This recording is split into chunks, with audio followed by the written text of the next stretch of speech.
Another decision a manager needs to make has to do with its scarce resources. Remember, we entrust managers to make the most of the resources that they have at their disposal. And many times those resources are limited, aren't they? And most of the time, the limited resource is time.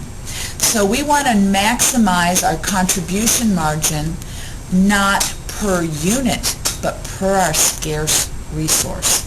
So let's take a look at a scarce resource problem, and in this case we're going to look at exercise 10. And exercise 10 says we make two products. We make product E and we make product Z. And it tells me the selling price for E is $80, its variable cost is $40, so the contribution margin per unit is $40. Z, though, sells for a lot more money, $220. Variable costs are $90, so its contribution margin per unit is $130. So just looking at it on a per unit basis, we would say, which one do we want to produce? Z. Why? It has the best contribution margin per unit. But wait, sometimes that's not the best decision. So what we want to look at instead is where are our constraints. And our constraints, well, machine hours, we have 160,000 machine hours at our disposal. And labor hours, we have 120,000 labor hours at our disposal. So what we want to look at is how many units can we produce per our constraint.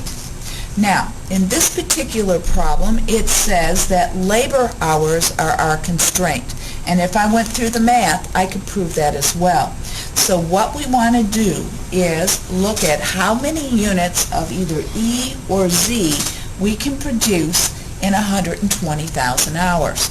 So, for labor hours, notice I take 2 into 120,000.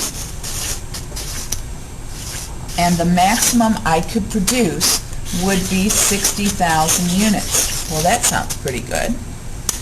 For Z, if I take 120,000 hours, and notice it takes 6 hours to make a Z, we could only produce 20,000 units. Well, at this point, which one do you want to produce? You're saying, oh, let's go for 60,000 units, because I can produce more units. But wait, one more thing to think about.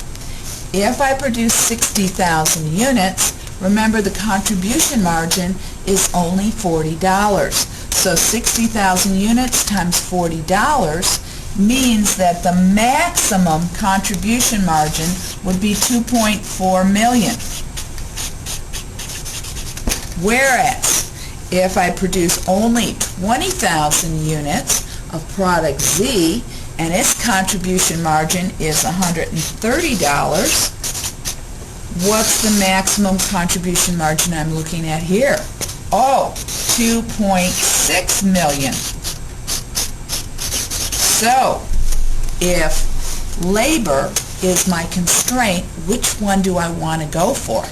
Well, I want to go for Z. Even though Z takes longer to make, because it has a higher contribution margin, it's the best deal. The second part of exercise 10 asks you to prepare an income statement for Z, your choice, your preference, and what your bottom line would look like. So let's see.